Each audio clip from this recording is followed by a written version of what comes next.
Good day, ladies and gentlemen. Today I'm going to show you how to set up a very basic agent using the Candice AI for Games plugin. So the first thing we need is a game object, something that the system will control. So I'll create a capsule for now. This can be anything you want, like a 3D model or even an empty game object.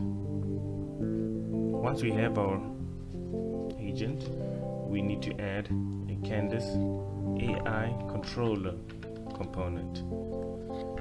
You'll see it there. This controls everything about, or most of the stuff about our agent, and it's where all the magic happens. From there, we need a Candice behavior tree mono component. This is optional because all it is it's just a very basic pre-built behavior tree that will allow our agent to actually do something. It'll be aggressive, of course, against enemies. So from there, we just need to do some basic setting up within the Candice AI controller. First thing we need is to set our detection tags. This is pretty much one of the most important properties, as without it, our agent won't be able to detect anything, you see. So for now, we'll just have one, and we'll set it to the player. Once we have our detection tags set up, we now need to set up our relationships. So here we'll be able to see what our agent will consider allies and enemies. So based on the behavior tree you implement, we will use these things differently. So for this current one, it attacks enemies on sight. And for now, we'll set our enemy to the player. From there, we just need to set up some basic properties such as detection range, line of sight, attack range, etc. I prefer to do it here as it is much easier at the start. So I'll give my detection range 30. This is under the detection tab, by the way. So he has a detection range of 30, radius of 30, and his line of sight, I'll make it 180 degrees, so he can pick up all objects directly in front of him. From there, we'll just need to ensure, okay, our movement speed is what we want and rotation speed. You will adjust these based on the game that you're having, and as well as attack range. I will give it maybe 7 for now. Once we have set all of that up, we now need to set up the Candice AI manager, the one that handles all higher level functions for our agents, such as pathfinding and registering the agents as well, so that it can keep track of them. So we'll create an empty game object, and I'll rename this to Candice AI manager, and we're going to add the you guessed it, the Candice AI manager component.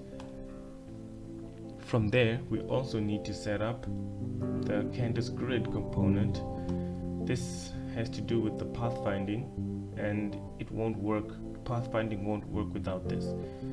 The errors you're seeing here are simply because the AI manager is trying to draw this grid, but it is 0, so that is why we're getting these errors. In order to fix this, you can just assign a size if you want for the grid, or just deactivate draw grid gizmos, and now all the errors have stopped. From there, we are missing 2 more little things. Number 1, this Candice behavior tree. You know what, actually let me show you the errors first. Well, if I run my scene, everything seems fine, and he doesn't detect me as usual, as expected, because my character is not within the line of sight. But as soon as I go in, as you can see, errors, nothing's happening. Why? Animated, what's going on? The controller doesn't use animators and whatnot, it's generic. That's because the behavior tree mono. This is, remember, it's an optional pre-built behavior tree. So it checks for an animator. It also checks for rigid bodies as well. So to fix this, we just need to add an animator and a rigid body. In the rigid body, we're going to freeze X, Y, Z rotation. If you're building a 3D game in space with spaceships, you're gonna deactivate these accordingly so that your agent can move more freely in 3D space. So now that we have set up that, we can now run our scene and see what happens. Everything seems fine. Our agent was successfully registered with Candice. That's great. And now we can proceed. Our agent's attacking us, and now you can see we're receiving damage accordingly. If I was to move away,